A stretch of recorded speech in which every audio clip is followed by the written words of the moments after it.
आज जिस तरह से एक के बाद एक हिंदुओं की मंदिर, पुरानी मंदिर वापस हो रही हैं, उससे तो अपने हिंदू खुशी हो रही हैं, खुशी में हैं कि हमारी पुरानी मंदिर, जिस मंदिरों को मुगल आक्रांताओं ने तोड़ा, वो मंदिर आज हासिल हो रही हैं।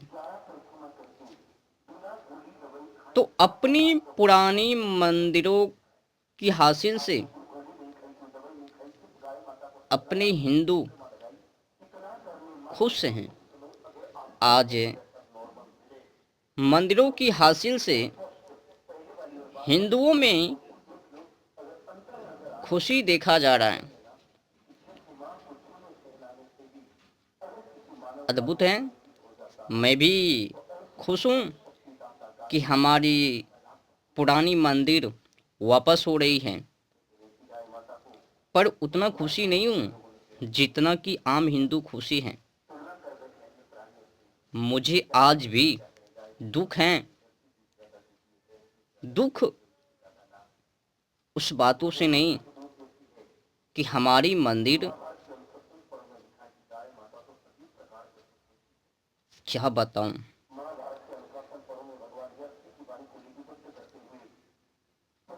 साधारण सी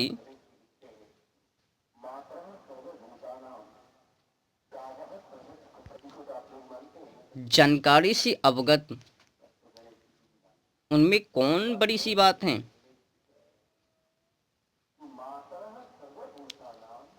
आज तो अपनी पुरानी मंदिरों की हासिल से हिंदू तो खुश हैं,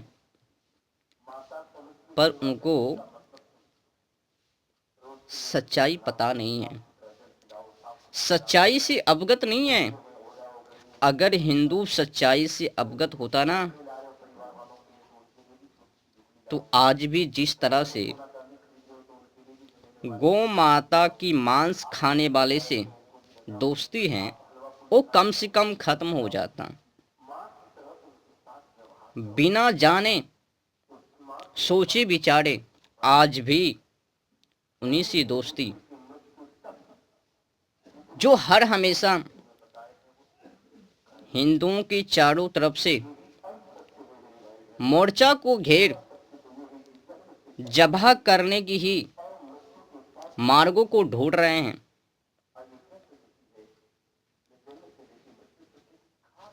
उन्हीं से दोस्ती,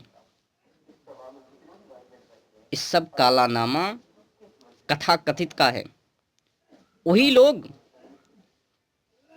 समाजों को जानकारी देता है, हम सब भाई भाई हैं। किसी भाई? मुस्लिम से। मुस्लिम बमपंथी शायद एक कथा कथित, और अपने हिंदू लोग उन लोगों की इतिहासों को खगोला होता, उनकी इतिहासों से अवगत होता, तो आज भी मौका है।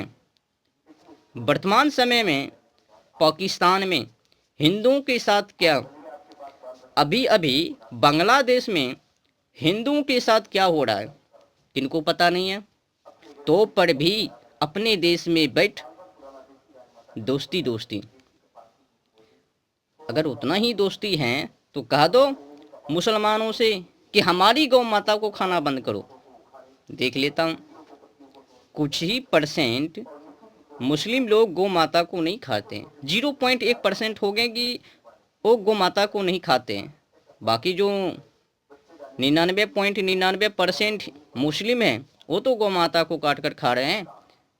अभी अभी आपको पता होगा कि असम की सरकार ने बीफ निर्यात पर बैन कर दिया, तो मुस्लिम लोग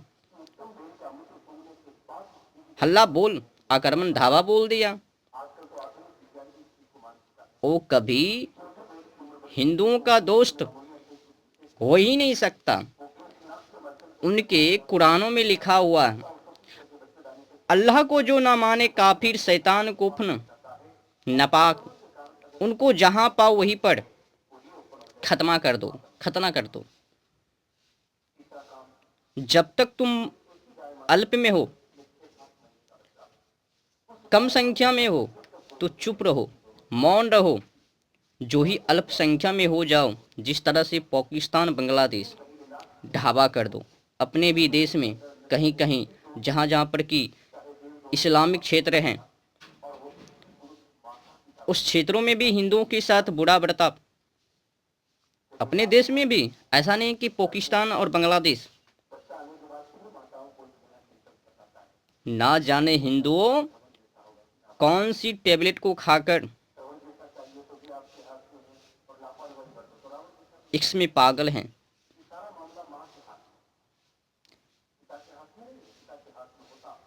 सुधर जाओ हिंदुओं, और तुम लोगों के लिए अच्छी नहीं है।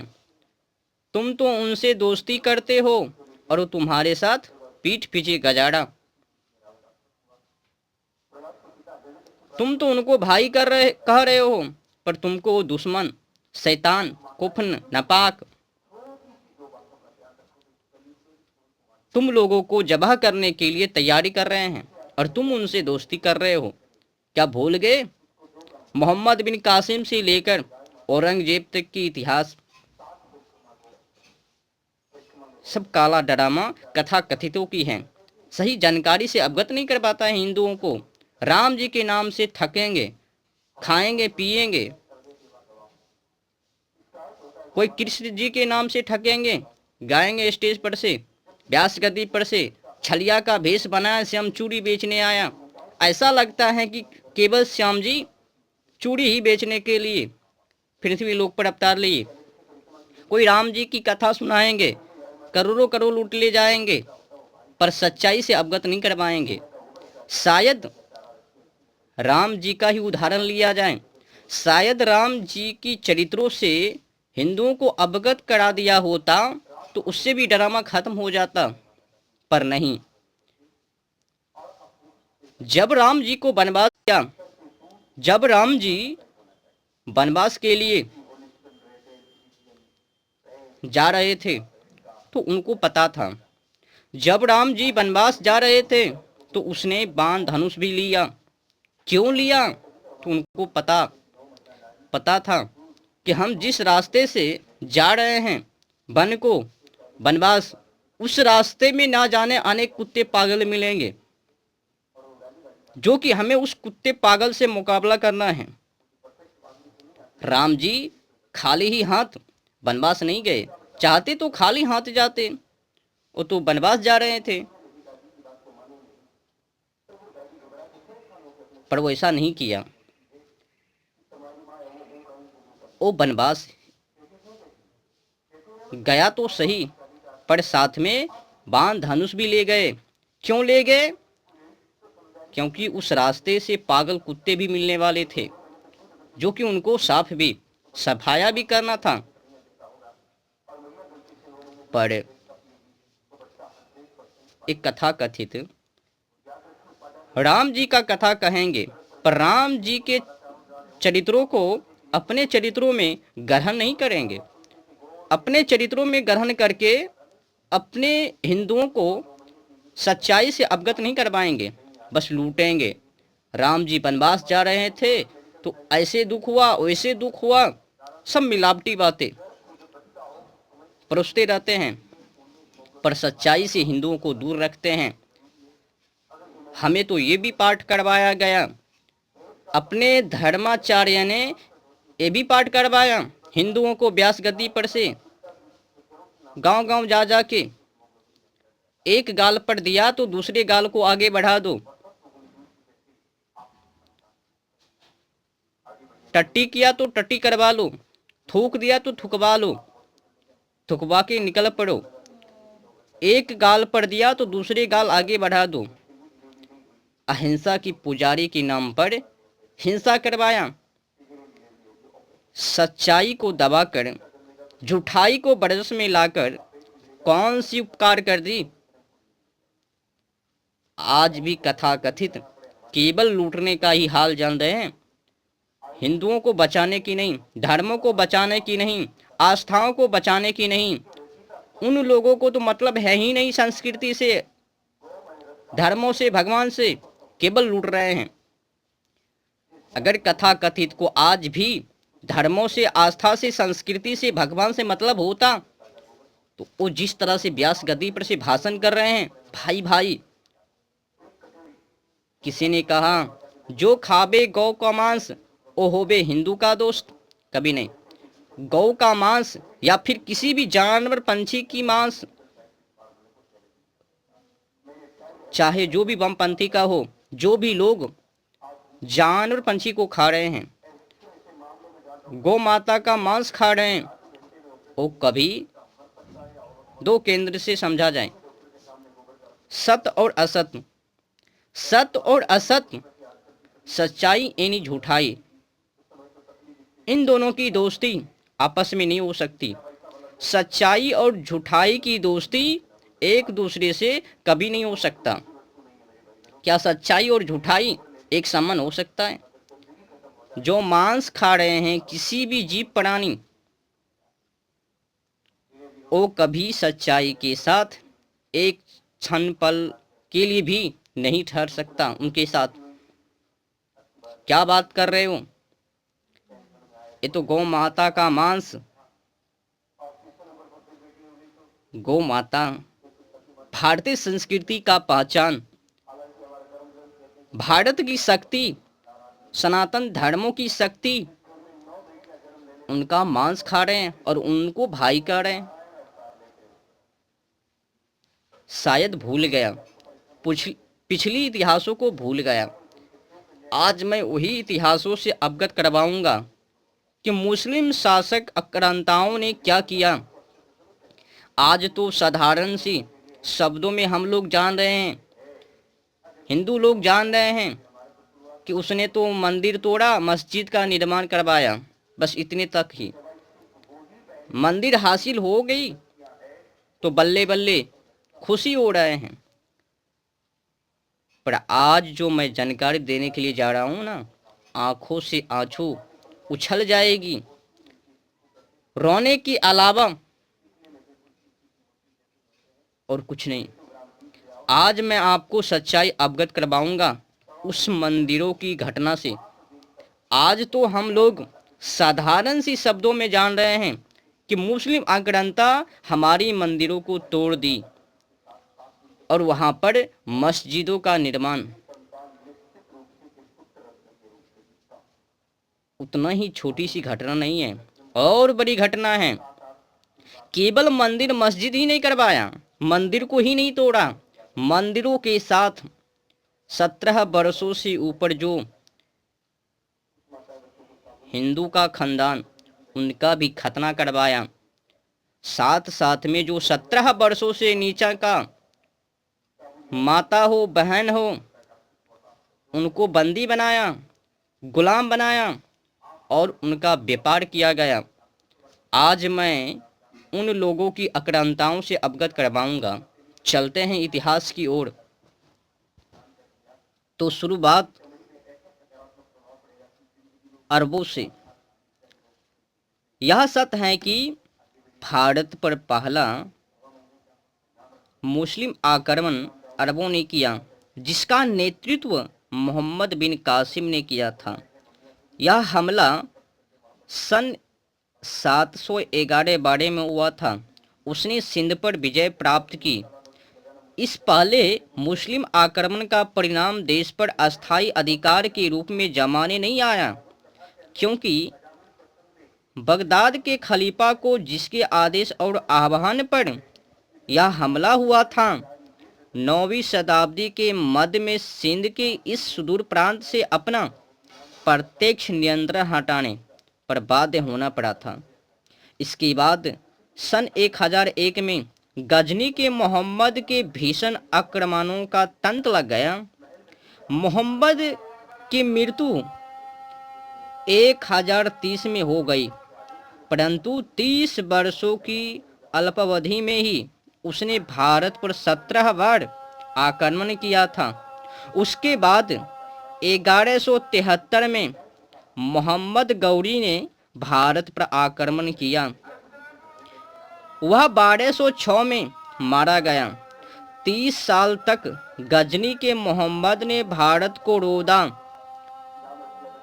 तहस नहस किया और 30 साल तक उसी तरह मोहम्मद गौरी ने भी इस देश को रोदता रहा।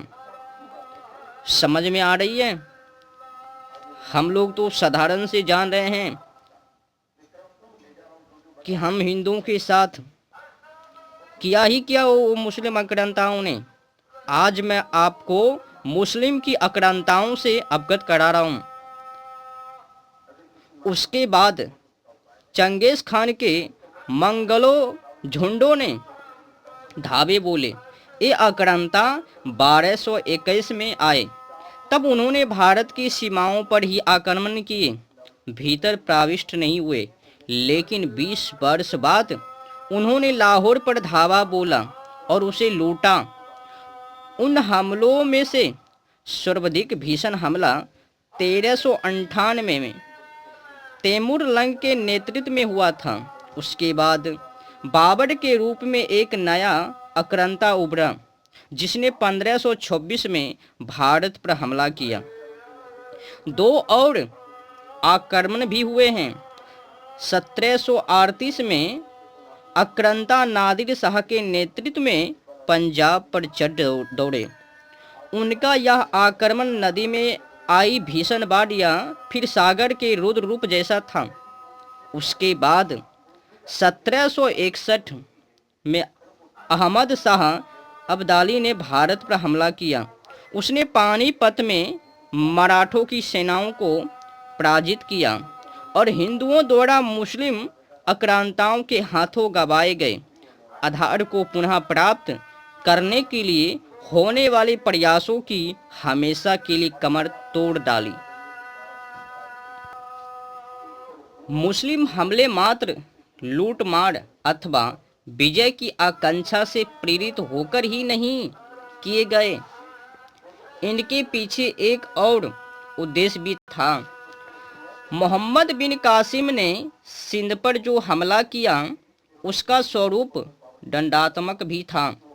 वह सिंध सम्राट दाहिर को सजा देने के लिए हुआ था, जिसने देवल में, जो कि सिंध का एक बंदरगाह था, पकड़े गए एक अरब जहाज को मुक्त करने से इनकार कर दिया था। परंतु इस बात में भी कोई संदेह नहीं है कि भारत में मूर्ति पूजा और हिंदुओं के बहुदेववाद पर प्रहार कर यहाँ इस्लाम की स्थापना भी इस हमलों का एक मूल उद्देश्य भी था। हज्जाज को भेजे गए एक पत्र में मोहम्मद बिन कासिम का यह उल्लेख है कि राजा दाहिर के भतीजे, उसके योद्धाओं और प्रमुख अधिकारियों की क्या हिम्मत। राजा दाहिर के भतीजा, उसके योद्धाओं और प्रमुख अधिकारियों को ठिकाने लगा दिया गया और मूर्ति पूजकों को या तो इस्लाम में दीक्षित कर दिया गया अथवा उन्हें तबाह कर दिया गया। मूर्ति वाले मंदिरों के स्थान पर मस्जिद का निर्माण और अन्य इबादत स्थल बनाए गए हैं। कुतुबाह पढ़ी जाती हैं, अजान दी जाती हैं ताकि निर्धारित घंटों पर इबादत हो सके। तकबीर और अल्लाह अकबर की सदाएं हर सवेरे शाम गूंजती हैं। यह पत्र राजा के सिर के साथ भेजा गया था। इसे प्राप्त करने के बाद हज्जाज ने अपने सेनापति को निम्नलिखित पत्र भेजा था। इसके अलावा तुम सभी बड़े और छोटे को सुरक्षा दो, शत्रु और मित्र में भेद ना करो। खुदा का कथन है कि मूर्ति पूजकों को कोई रियायत ना बरतो, अपितु उनके गले काट दो। यह समझ लो कि यही महान अल्लाह का आदेश है। हिंदुओं, समझ रहे हो ना? अपने देश में जब तक सुरक्षित हो तो मुस्लिम को भाईचारे बना रहे हो ना। देख लो, मुस्लिम आक्रांताओं ने क्या क्या किया। साधारण सी मंदिर की आज हल्ला बोल हैं कि मुगल आक्रांताओं ने हमारी मंदिर को तोड़कर मस्जिद का निर्माण। देख लो, केवल मंदिर ही नहीं, क्या क्या सब दुर्घटना घटी। एक मंदिर के चक्कर में कई दर्जन घर उजड़ गई।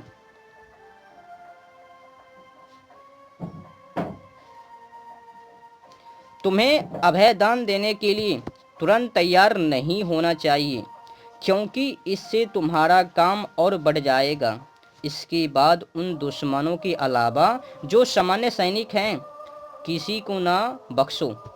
गजनी के मोहम्मद ने भी भारत पर अपने अनेक हमलों को जिहाद छेड़ने की संज्ञा दी थी। मोहम्मद के इतिहासकार अल उत्बी ने उसके हमलों के बारे में लिखा था। उसने मंदिरों में मूर्तियों को तोड़ा और इस्लाम की स्थापना की। उसने शहरों पर कब्जा किया, नापाक कमीनों को मार डाला। नापाक यानी हिंदुओं को मार डाला, मूर्ति पूजकों को तबाह किया और मुसलमानों को गौरवान्वित किया। तदुपरांत वह घर लौटा और इस्लाम के लिए की गई विजयों का ब्यौरा दिया और यह संकल्प व्यक्त किया कि वह हर वर्ष हिंदुओं के खिलाफ जिहाद करेगा।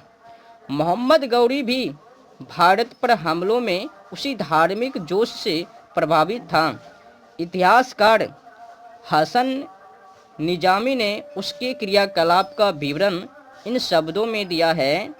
उन्होंने अपनी तलवार से हिंदू को कुफन की गंदगी से साफ किया और पाप से मुक्त किया तथा उस सारे मुल्क को बहुदेववाद के कंटक से स्वच्छ किया और मूर्ति पूजा की अपवित्रता से पाक किया और अपने शाही शौर्य और साहस का प्रदर्शन करते हुए एक भी मंदिर को खड़ा नहीं रहने दिया। तैमूर ने अपने संस्मरण में स्पष्ट किया है कि उसे किन कारणों ने भारत पर हमला करने को प्रेरित किया। वह कहता है कि हिंदुस्तान पर हमलों का मेरा मकसद काफिरों के खिलाफ अभियान चलाना और मोहम्मद के आदेश अनुसार उन्हें सच्चे दिन में धर्मांतरित करना और उस पर, उसके परिवार पर अल्लाह की दया और रहमत हो।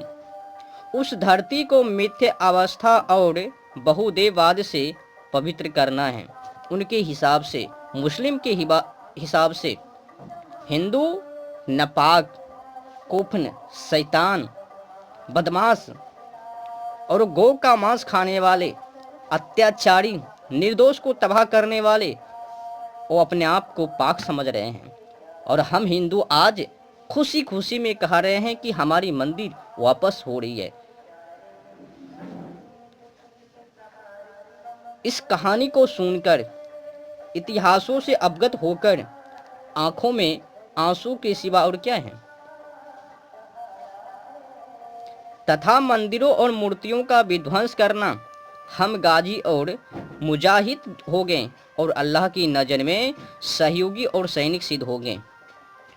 और तो भारत में शासन करने के लिए नहीं, हिंदुओं को धर्म परिवर्तन, हिंदू माँ बहनों को लूटना, उनको बेचना, हिंदू माँ बहनों को तबाह करना, उनसे जिहाद छेड़ना,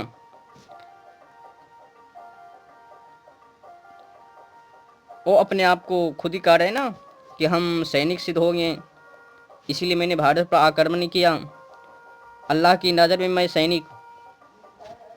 तो कुल मिलाकर भारत पर मुसलमानों के हमले भारत के विरुद्ध हुए। आक्रमण तो थे ही, साथ ही वे मुसलमानों में पारस्परिक युद्ध भी थे। वे भारतों पर हमला दोस्ती करने नहीं, बल्कि वह एक दूसरे के जानी दुश्मन थे और उनके युद्ध का मकसद एक दूसरे का सफाई करना भी था।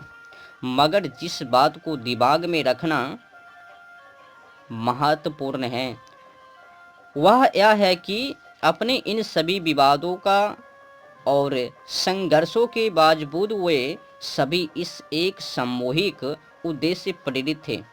हिंदू धर्म का विध्वंस, भारत पर आक्रमण करने वाले मुसलमानों ने जो तरीके अपनाए वो भी उनके हमलों के मकसद को देखते हुए भारत के बाद के इतिहास की दृष्टि से कम महत्वपूर्ण नहीं है।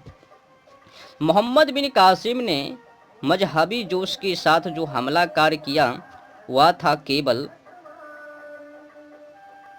देवलनगर पर अधिकार कर लेने के बाद वहां के ब्राह्मणों को खतना कराना, खतना यानी समाप्त।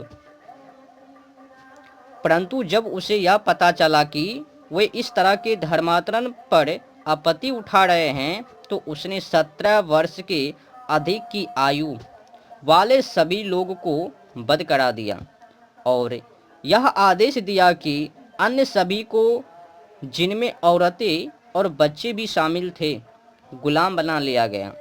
हिंदुओं के मंदिरों को लूटा गया और लूट की इस प्राचुर संपदा के 5वें हिस्से को अलग करके, जो कि सरकार का कानूनी हिस्सा था, शेष सारी संपदा सैनिकों में बराबर बराबर बांट दी गई। मोहम्मद गजनी ने प्रारंभ से ही ऐसी योजना अपनाई जिनसे हिंदुओं के हृदय में आतंक व्याप्त हो सके। सन 1001 में राजा जयपाल को पराजित करने के बाद मोहम्मद ने आदेश दिया कि जयपाल को सड़कों पर घुमाया जाए ताकि उसके बेटे और सरदार उसे लज्जा, कैद और अपमान की उस हालात में देख सके और देश भर के काफिरों के दिलों में इस्लाम की ताकत का खौफ बैठ जाए। समझ में आ रही है? साधारण सी बातों में, उल्लेखों में समझ रहे हो ना कि हमारी मंदिर वापस आ रही है। देख लो क्या सब किया गया था।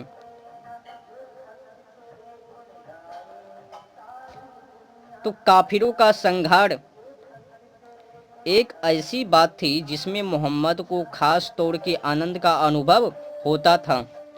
1019 में चंद राय पर किए गए एक हमले में अनेक काफिरों को यानी हिंदुओं को मौत के घाट उतार दिया गया अथवा बंदी बना लिया गया और मुसलमानों ने लूट के माल को तब तक कोई महत्व नहीं दिया जब तक कि उन्होंने स्वयं को काफिरों को यानी हिंदुओं को तथा सूर्य और चंद्रमा के उपासकों के संहार से तृप्त नहीं कर लिया। इतिहासकार ने बड़े सरल भाव से यह भी लिखा है कि हिंदू सेना के हाथी मूर्तियों को छोड़कर स्वतः मोहम्मद के पास आ गए। अब खौफ मुस्लिम की आक्रांताओं अधिक थी तो डर के मारे उनकी शरण पास चले गए और उन्होंने इस्लाम धर्म की सेवा करना ही श्रेयस्कर समझा, जो कि वही नौटंकी वहां से चलते चलते आज भी मौजूद हैं। फिर बढ़ेंगे उनकी जनसंख्या, फिर हमला करेंगे, जिस तरह से पाकिस्तान और बांग्लादेश में देखने को मिल रही है। तो हिंदुओं की बार बार हत्याओं से मोहम्मद बख्तियार खिलजी की बिहार विजय की तरह हिंदुओं को अपनी संस्कृति को गहरा आघात लगा। तबकाते नसीरे से हम यह जानकारी मिलती है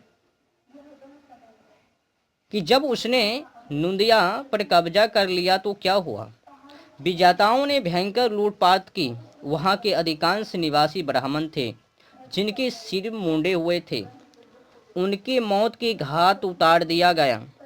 बहुत भारी संख्या में पुस्तकें प्राप्त हुई परंतु उनके अर्थ स्पष्ट करने वाले कोई भी नहीं थी, क्योंकि सभी लोग मारे गए थे। जबकि सारा किला और नगर की अध्ययन का एक स्थान था। इस मुद्दे पर उपलब्ध साक्ष्य का सारांश प्रस्तुत करते हुए डॉक्टर टाइटस ने कहा है, मंदिरों के विध्वंस और प्रतिमाओं को अपवित्र किए जाने के पर्याप्त साक्ष्य उपलब्ध हैं। हम देख चुके हैं कि मोहम्मद बिन कासिम ने सिंध में बड़े योजनाबद्ध ढंग से विनाश की अपनी योजना को क्रियान्वित किया था, परंतु उसने राजस्व के मकसद से मुल्तान के एक सुप्रसिद्ध मंदिरों को छोड़ दिया था, क्योंकि यह मंदिर तीर्थ यात्राओं का आवास स्थल था। उस प्रतिमा के सामने काफ़ी बड़ी मात्रा में उपहार समर्पित करते थे। साथ ही उसने जहां इस मंदिर को अपनी धन लोलुपता को संतुष्ट करने के लिए खड़ा रहने दिया, वही उसने गौ माता का मांस का एक टुकड़ा प्रतिमा की गर्दन में बांधकर अपनी द्वेष भावना से भी उजागर किया। मिनहाज अस-सिराज यहाँ भी बताता है कि मोहम्मद किस तरह से 1000 मंदिरों तथा सोमनाथ के मंदिरों को विध्वंस करने वाले तथा उसकी प्रतिमा को ले जाने का साहसिक कृत्य करने वाले के रूप में व्यापक तौर पर चर्चित हो गया था। उसका यह भी दावा था कि मूर्ति के 4 टुकड़े कर दिए गए थे। उसका एक भाग गजनी की जामा मस्जिद में जमा कराया गया, एक को उसने शाही महल के प्रवेश द्वार पर रखा गया और तीसरी भाग मक्का तथा चौथा मदीना में भेजा गया। लेल पुल ने कहा है कि मोहम्मद गजनी ने, जिसने यह संकल्प किया था कि वह हिंदुस्तान के काफिरों के खिलाफ, काफिर यानी हिंदू को बोल रहे हैं, खिलाफ हर वर्ष जिहाद करेगा, यानी हिंदुओं के साथ हर वर्ष जिहाद करेंगे वो उस समय में, और जब तक कि अपना मूर्ति भंजन अभियान चलाता रहेगा तब तक कि सोमनाथ का मंदिर अक्षत। इसी विशेष उद्देश्य से उसने अपनी जीवन लीला समाप्त होने से कुछ ही समय पूर्व मुल्तान के अनहलवारा में तटवर्ती क्षेत्र के रेगिस्तान को पार कर भयानक चढ़ाई की, और वह तब तक युद्ध करता रहा जब तक कि उसने अंतोगत्वा इस सुप्रसिद्ध मंदिर को ध्वस्त नहीं कर दिया। वहां लाखों तीर्थ यात्री एकत्रित होते थे। 1000 ब्राह्मण इस देवालय में पूजन वंदन करते थे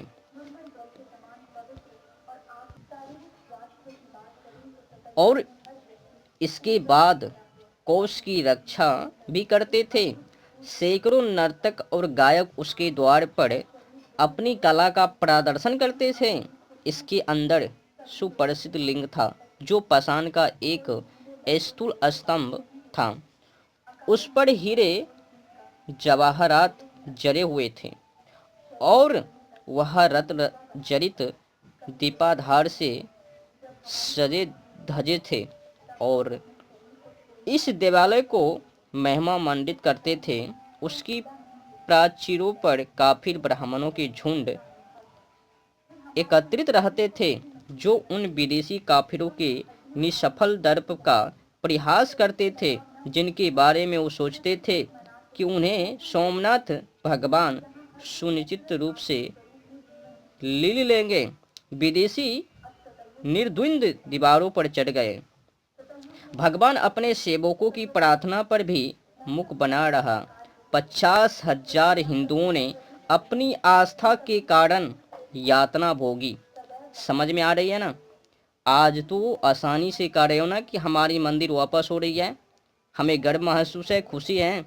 देख लो, मंदिरों को तोड़ने के साथ साथ उन मुस्लिम आक्रांताओं ने क्या किया, तोड़ा भी, लूटा भी और हिंदू मां बहन का व्यापार भी किया। 17 वर्षों से जो ऊपर बाल बच्चे, उनका भी जबा कर दिया। और इस पवित्र देवालय को सच्ची अवस्था वालों ने 16 लूटा। वह महान पसंद ध्वस्त कर दिया गया और उसके खंडों को विजेता के महल की शोभा बढ़ाने के लिए ले जाया गया। मंदिर के द्वार गजनी में लगाए गए और मूर्ति पूजकों को 10 लाख पाउंड मूल्य का खजाना पुरस्कार तुल्य प्राप्त हुआ। गजनी के मोहम्मद द्वारा किया गया कृत्य एक पावन परंपरा बन गया और उसके बाद के आक्रांताओं ने उसका निष्ठापूर्वक पालन किया। डॉक्टर टाइटस के शब्दों में, मोहम्मद गौरी ने जो मोहम्मद गजनी का एक उत्साही उत्तराधिकारी था, अजमेर की विजय के दौरान मूर्तियों वाले मंदिरों के स्तंभों और आधारों को ध्वस्त किया और उनके स्थान पर मस्जिदों का निर्माण करवाया और मकतब बनवाए और इस्लाम के नियम और कानून की प्रथाएं तैयार कर उन्हें स्थापित किया। दिल्ली नगर और उसके आसपास के क्षेत्रों में जो भी मूर्तियां और मूर्ति पूजकों से मुक्त कर दिया और देव प्रतिमाओं के स्थान पर एक खुदा की इबादत करने वाले ने मस्जिदों खड़ी कर दी। कहा जाता है कि कुतुबुद्दीन ऐबक ने भी लगभग 1000 मंदिरों को ध्वस्त कर उनके स्थान पर मस्जिदें खड़ी की थी। उसके लेखक का कहना है कि उसने जामा मस्जिद दिल्ली का निर्माण करवाया और उसे उन मंदिरों से प्राप्त हुए स्वर्ण तथा पाषाणों से सजाया जिन्हें हाथियों द्वारा तोड़ा गया। उसे उन शिलालेखों से भर दिया गया जिनमें कुरान के आदेश उत्कीर्ण थे। दिल्ली की इस मस्जिद के पूर्वी द्वार पर जो शिलालेख अंकित हैं, उनमें यह बताया गया है कि इस मस्जिद के निर्माण में 27 मंदिरों की सामग्री का उपयोग किया गया था। जामा मस्जिद की कुतुबुद्दीन ऐबक द्वारा बनाई गई एक मीनार के मुकाबले अलाउद्दीन ने दूसरी मीनार बनाने के जोश में अमीर खुसरो के कथा अनुसार पहाड़ियों से खोदकर पत्थर की नहीं निकाले, अपितु सामग्री के लिए काफिरों के मंदिरों को भी तोड़ा। दक्षिण भारत की अपनी बीजों में भी अलाउद्दीन ने मंदिरों को उसी तरह तोड़ा जिस तरह से उत्तर में उसके पूर्ववर्तियों ने तोड़ा था। सुल्तान फिरोज शाह ने अपने फतूहात में विस्तृत वर्णन करके यह बताया है कि उसने उन हिंदुओं के साथ किस तरह का व्यवहार किया जिन्होंने नए मंदिरों के बचाने का साहस किया था। जब उन्होंने पैगंबर के कानून के विरुद्ध, जिसमें यह घोषित किया गया है कि यह सब सहन नहीं किया जाना चाहिए, शहर और उसके पास पड़ोस में ऐसा किया, तो मैंने खुदाई निर्देशों के तहत इन इमारतों को ध्वस्त कर दिया। मैंने काफिरों के उन नेताओं को मार डाला और अन्य को कोड़े लगवाकर तब तक दंडित किया कि जब तक उनकी बुराई का पूरी तरह उन्मूलन नहीं हो गया, जिसमें काफिर और मूर्ति पूजक मूर्तियों की पूजा करते थे। खुदा के रहम से अब मुसलमान सच्चे खुदा के प्रति अपनी आस्थाओं का परिपालन करते हैं। मंदिरों को तोड़कर मस्जिदों का निर्माण कर उसमें अब खुदा की कानून को बसा लिए। हमने पढ़ा है कि शाहजहां के शासनकाल में भी उन मंदिरों को तोड़ा गया था जिन्हें हिंदुओं ने पुनः बनाना शुरू किया था, और इस तरह हिंदुओं की धर्मपरायणता पर इस सीधे हमले का उल्लेख बादशाह नामा में भी सगर्व दर्ज है।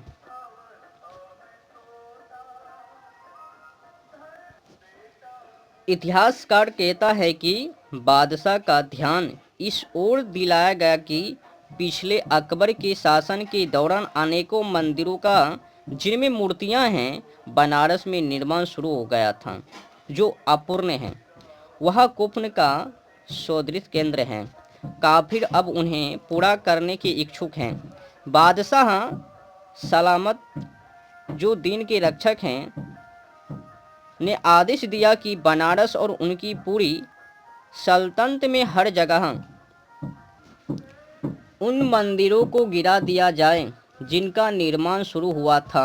इलाहाबाद प्रांत से यह सूचना मिली है कि बनारस जिले में 76 मंदिरों को गिराया गया। मूर्ति पूजा को उखाड़ फेंकने का अंतिम प्रयास औरंगजेब के जिम्मे आया। माआर्थिर ए आलमगीरी में हिंदू शिक्षा के उन्मूलन और उसके द्वारा मंदिरों का विध्वंस किए जाने का विस्तृत विवरण निम्नलिखित शब्दों में किया गया है।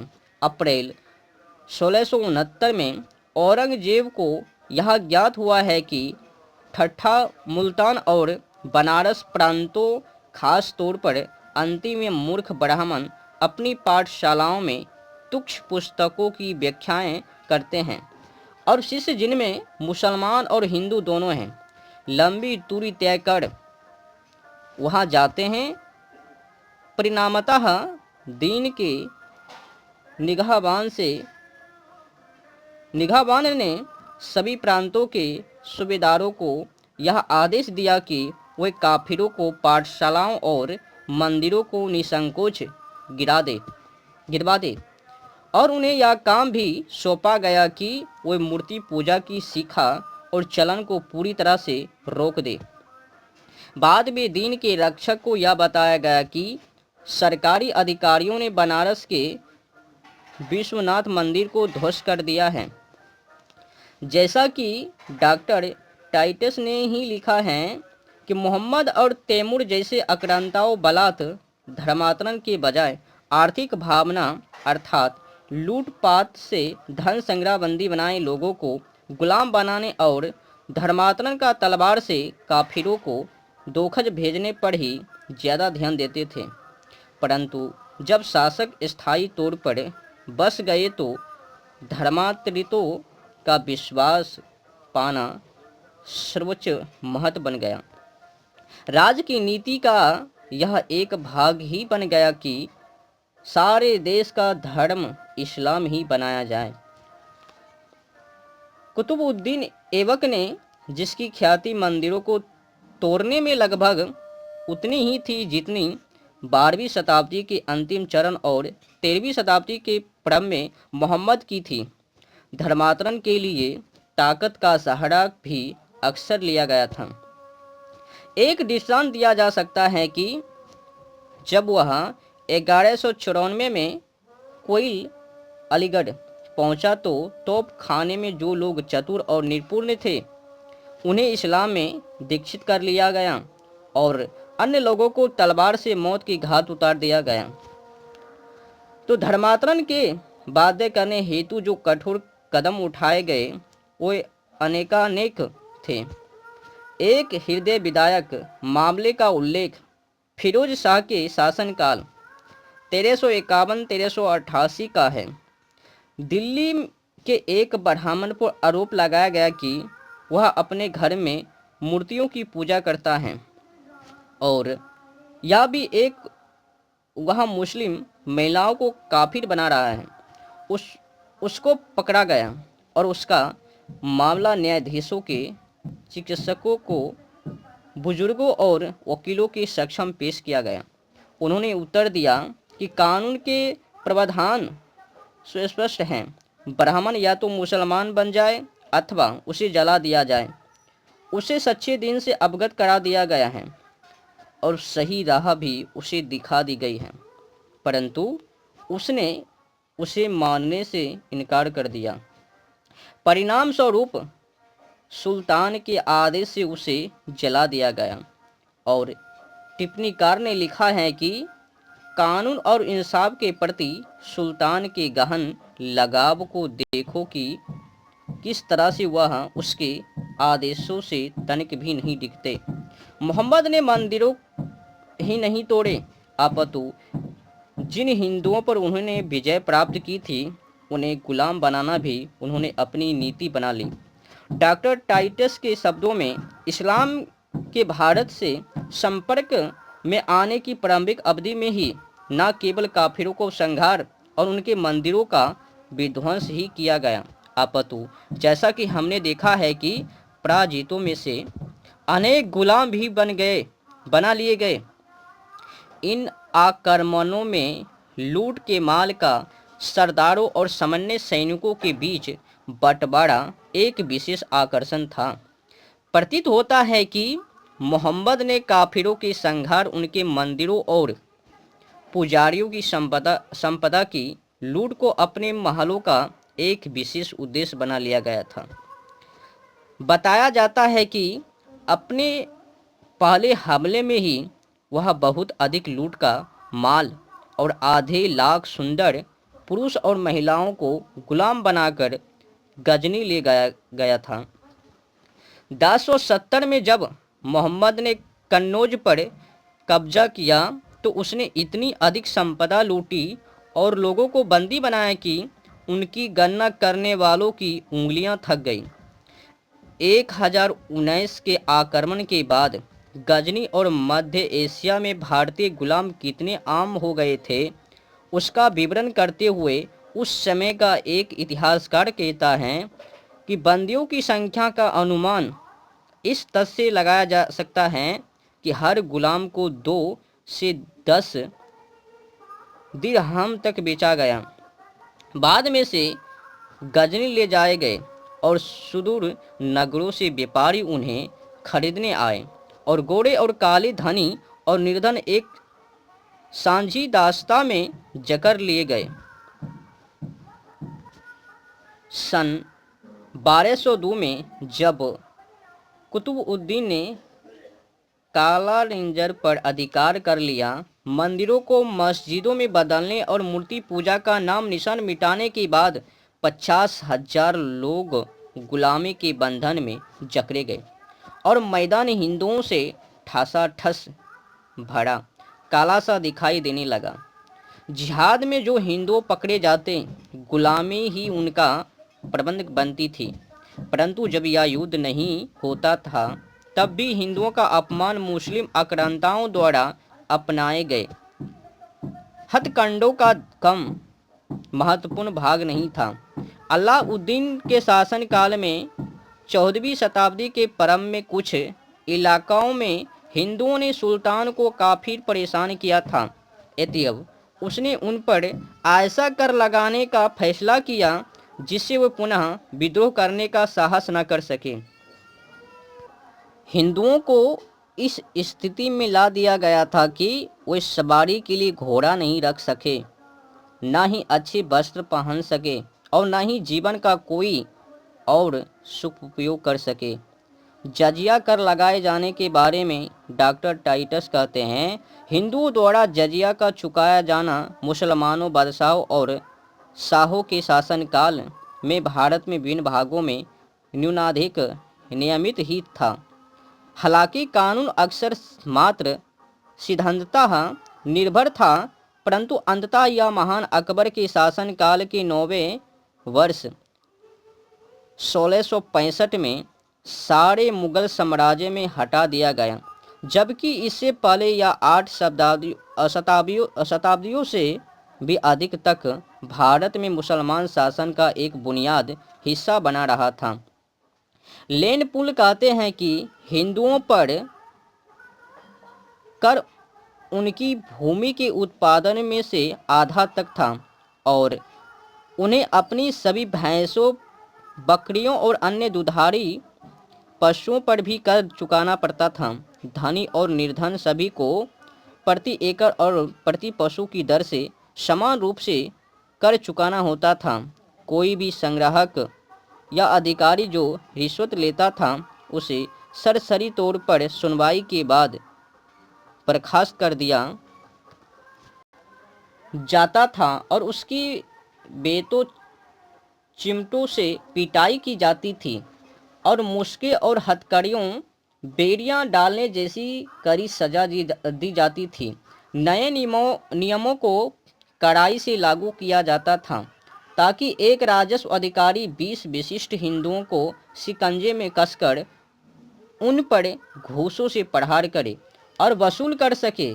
किसी भी हिंदू घर में सोना अथवा चांदी तो क्या, सुपारी जिसे किसी खुशी की अवसर पर पेश किया जाता है तब भी दिखाई नहीं देती थी और असहाय बना दिए गए।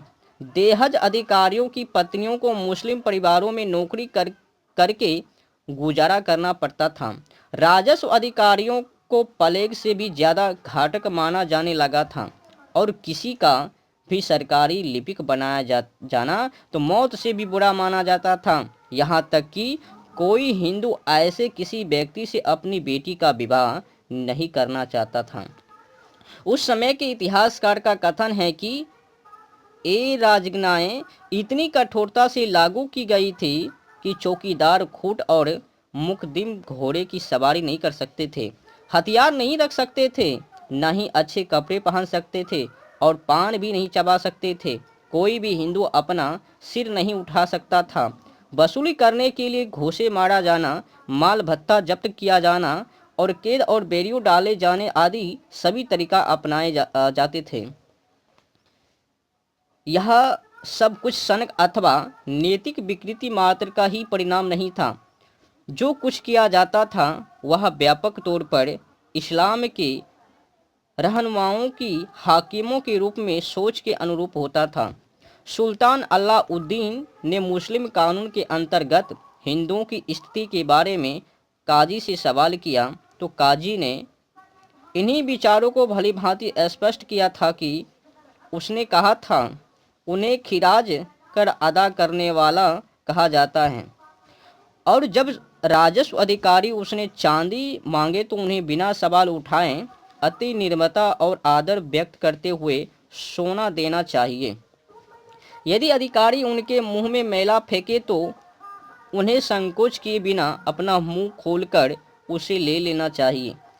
मुंह में मैला फेंके जाने और निम्न अदायगी से धर्म की अपेक्षित अधीनता ही व्यक्त होती है। इस्लाम का गरिमा गान का एक कर्तव्य है और दीन के प्रति अनादर दम है। खुदा उनकी नफरत करता है और उसका कथन है कि उन्हें दास्ता में रखो। हिंदुओं को अपमानित करना खास तौर पर एक मजहबी फर्ज है, क्योंकि पैगंबर के सर्वाधिक कट्टर दुश्मन हैं और क्योंकि पैगंबर ने हमें उनका कत्ल करने, उन्हें लूटने और गुलाम बनाने का आदेश यह कहते हुए दिया है, उन्हें इस्लाम में दीक्षित करो अथवा मार डालो और उन्हें गुलाम बनाओ और उनकी धन संपदा को नष्ट कर दो। किसी अन्य धर्माचार्य ने नहीं, अपितु महान धर्माचार्य ने, जिसकी राह के हम अनुगामी हैं, हिंदुओं पर जजिया लगाए जाने की इजाज़त दी है। अन्य पंथों के जिसकी राह के हम अनुगामी हैं, हिंदुओं पर जजिया लगाए जाने की